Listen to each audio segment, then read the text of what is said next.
നമ്മുടെ ഈ ഒരു ഹെവിലി മോഡഡ് AS കണ്ടിട്ട് കുറേ പേരെന്നോട് ചോദിച്ച കാര്യമാണ് കിഡിലൻ ടോപ്പ് എൻഡും അതുപോലെ തന്നെ അത്യാവശ്യം കുഴപ്പമില്ലാത്ത മൈലേജും കാണുമല്ലേ എന്നുള്ളത്. പക്ഷേ വെറും തെറ്റിദ്ധാരണ മാത്രമാണ് ഇത് കേട്ടോ.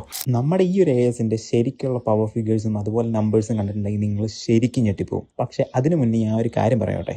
Let's go to another bike, Xpulse 200. ഈ ഒരു വണ്ടിയിലോട്ട് വരുന്ന കാര്യം എന്താണെന്ന് വെച്ച് കഴിഞ്ഞാൽ ഈ വണ്ടിക്കും 200cc എഞ്ചിനാണ്, 18 bhp ഉള്ളൂ. ബട്ട് 18.9 bhp ഉള്ളൂ. ബട്ട് ഈ ഒരു സാധനം ഇതിൻ്റെ സ്റ്റോക്ക് കണ്ടീഷനിൽ അറൗണ്ട് 120 to 125 km/h ഈസി ആയിട്ട് ടോപ്പ് എൻഡ് അടിച്ച് നമുക്ക് ഹൈവേ കൂടെ പോകാൻ പറ്റും. പക്ഷെ ശരിക്കും ഈ ഒരു വണ്ടിയുടെ ഫുൾ പൊട്ടൻഷ്യൽ പുറത്തെടുത്തിട്ടുണ്ടെങ്കിൽ ഹൈവേ കൂടെ നല്ല ടോപ്പ് എൻഡ് എടുത്ത് പോകാനായിട്ട് കപ്പാസിറ്റി ഉള്ള ഒരു എഞ്ചിനാണിത്. അതിന് ലിമിറ്റേഷൻസ് വരുന്നത് രണ്ട് കാര്യമാണ് മെയിൻലി. ഒന്ന് 6th ഒരു ഗിയറും അതുപോലെ തന്നെ ഇതിന്റെ സ്പ്രോക്കറ്റ് സൈസും. ഫ്രണ്ടും ബാക്കും സ്പ്രോക്കറ്റുകൾ തമ്മിലുള്ള വ്യത്യാസം ഭയങ്കര ഹ്യൂജ് ആണ്. ഇതിന്റെ റിയർ സ്പ്രോക്കറ്റ് അത്യാവശ്യം നല്ല വലുതാണ്. മെയിൻലി ഇത് ഓഫ് റോഡിൽ നല്ല ടോർക്ക് പ്രൊഡ്യൂസ് ചെയ്യാൻ വേണ്ടിയിട്ട് അവർ ട്യൂൺ ചെയ്തിരിക്കുന്ന ഒരു സെറ്റപ്പാണ്. കൂടുതൽ വലിച്ചു നീട്ടുന്നില്ല. കാരണം എന്ന് വെച്ച് കഴിഞ്ഞാൽ ഞാൻ ഈ ഒരു AS പണിയാൻ തുടങ്ങിയപ്പോഴാണ് ഈ Xpulse എന്ന് പറയുന്ന സാധനം ശരിക്കൊന്ന് പണിതെടുത്തു കഴിഞ്ഞാൽ ഇതിന്റെ എഞ്ചിൻ എത്രത്തോളം ടോപ്പ് എൻഡ് അടിക്കും, അതുപോലെ തന്നെ എന്തൊക്കെയാണ് ഓഫ് റോഡിലും ഓൺ റോഡിലും നമുക്ക് വണ്ടിക്ക് എന്തൊക്കെ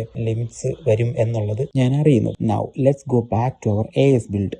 ഇതിൽ നമ്മൾ മെയിനായിട്ട് പുറകെ റിമ്മ് മാറ്റിയപ്പോൾ ഇതിലിപ്പോൾ കിടക്കുന്ന നമ്മുടെ SD അഡ്വഞ്ചറിൻ്റെ 45 ടീത്ത് വരുന്ന ബിഗർ റിയർ സ്പ്രോക്കറ്റ്. അങ്ങനെ ഈ ഒരു ചേഞ്ച് വന്നതോടുകൂടി വണ്ടിയുടെ ടോപ്പ് എൻഡ് വണ്ടി അല്ലാത്തപ്പോൾ ഒരു 5th ഗിയറിൽ ഞാനൊരു 137 ഒക്കെ അടിച്ചിട്ടുണ്ട്. അതുപോലെ തന്നെ മൈലേജ് അറൗണ്ട് 37 to 40 അടുത്ത് എനിക്ക് കിട്ടിയിട്ടുണ്ട്.